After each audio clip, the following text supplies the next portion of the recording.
मैं ज्यादा पढ़ लिख नहीं पाया सर, क्योंकि बड़ों ने कंफ्यूज किया। बड़े कंफ्यूज करते हैं, ऐसा नहीं करो, दूसरा कहेगा ऐसा करो, बड़े कंफ्यूज। मैं जब 6 साल का हुआ तो पिताजी ले गए स्कूल नाम लिखाने के लिए, जबरदस्ती। पहले जबरदस्ती जाता था, बच्चा घसीट के ले जाते थे नाम लिखा। मास्टर जी ने मेरा नाम लिखा, सर पर प्यार से हाथ फेरा, पिताजी से पूछा किसका बच्चा है, तो पिताजी भावुक हो गए, बोले आप ही का है मास्टर जी। अब साला हम टेंशन में आ गए कि हम 6 साल तक गलत आदमी को अपना बाप समझ रहे थे। बताओ, हमारा टेंशन ये है भाई साहब, क्या बात है। अब जो लेके आए वो हमारा बाप ही नहीं है, और जो नाम लिख रहा वो हमारा बाप है। बताओ, और 6 साल से हम ही को पता नहीं है। तो हमने पिताजी की तरफ आश्चर्य से देखा। मैंने कहा जब आप हमारे बाप हो ही नहीं तो घर पे कर क्या रहे हो आप? अम्मा से बताएंगे जाके कि हमारे पिताजी तो हम मास्टरी कर रहे हैं स्कूल। कंफ्यूज होता है बच्चा। पिताजी ने एक थप्पड़ मारा, बोले नालायक, ऐसा कहना पड़ता है संस्कारवश, सभ्यतावश कि आप ही का है, आप ही के। अब हम समझ गए कैसा कहना पड़ता है, आप ही के हैं। मास्टर जी ने नाम लिख ही लिया था, पिताजी को दिखा के पूछा किसके पिताजी हैं? मैंने कहा आप ही के हैं। अरे ले जा, खतरनाक लड़का है ये। अब सोचो आदमी कंफ्यूज कितना होता है।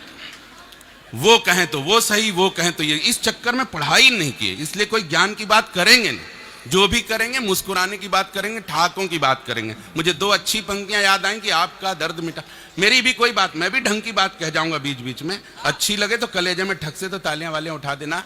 मुझे 2 अच्छी पंक्तियां याद आई। मैं ठहाकों की बात करता हूं, मुस्कुराहट की बात करता हूं कि आपका आपका आपका आपका दर्द मिटाने का हुनर रखते हैं। जेब खाली है, खजाने पे नजर रखते हैं, और हमारी आंखों में भले आंसुओं का सागर हो, लेकिन इस जहां को हंसाने का जिगर रखते हैं। क्या बात है, लेकिन क्या इस बात जहां को हंसाने का जिगर रखते हैं। अब शादी हुई तो बच्चे होने थे। बच्चे भी आजकल टेंशन देते हैं, क्योंकि खुद टेंशन में रहते हैं। हम लोग करें तो करें क्या, बच्चे ऐसा जवाब देते हैं कि उल्टे सीधे जवाब देते हैं। कोई सम्मान नहीं भाई साहब। घर पे सम्मान मिलता तो मथुरा तक काय को भटकते? नहीं मिलता है सम्मान साहब, इसीलिए इधर उधर भटकना पड़ता है। मेरा बड़ा बेटा 10th क्लास में पढ़ता है, 10वीं में पढ़ता है। पिछले साल फेल हो गया था, इस बार फिर फेल हो क्या गया। मैंने उसको डांटा, मैंने कहा नालायक, फिर फेल हो गया। आसपास के वातावरण को देख, कुछ सीख। श्रीवास्तव जी की लड़की को देख 98% नंबर, वर्मा जी की लड़की को देख 97% नंबर। मेरे बच्चे ने पढ़ के जवाब दिया। उन्हीं दोनों को देखने के चक्कर में 2 साल से फेल हो रहा हूं। और कितना देखे आदमी। नहीं, अभी भी आपकी तालियां ठाका गलत जगह पे है।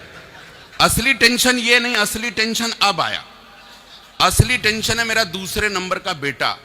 कभी कभी शर्म से गड़ जाने का मन होता है कि कहां पहुंच गए बच्चे। दूसरे नंबर का बेटा सर, 8 साल की मासूम उम्र, क्लास 4 में पढ़ने वाला बेटा, क्या उम्र होती है। स्कूल से लौटता था तो निराश, उदास, हताश, हमेशा टूटा हुआ सा बैठा रहता था। 12 किलो का लड़का, 5 किलो का बस्ता। कभी खुश नहीं देखा, कभी मुस्कुराते हुए नहीं देखा। एक दिन चमत्कार हुआ, स्कूल से लौटा तो प्रसन्न, नाच रहा, गा रहा, कूद रहा, डीजे बजा के डांस कर रहा। मैं बड़ा हैरान, मैंने कहा रे पहली बार स्कूल से लौट के इतना प्रसन्न हुआ क्या? वो बोला पापा कुछ मत पूछो, स्कूल में जो नई मैडम आई है इतनी क्यूट और ब्यूटीफुल। सर, ये 8 साल का बच्चा अपने बाप को बता रहा, लगा कि सूखे कुएं में कूद पड़ूं जाकर के, शर्म से कहां जाऊं, मर जाऊं। बोला इतनी क्यूट और ब्यूटीफुल पापा की लगता है पढ़ाती रहे पढ़ाती रहे पढ़ाती रहे। 40 मिनट का पीरियड ऐसा लगता है 5 मिनट में खत्म हो गया।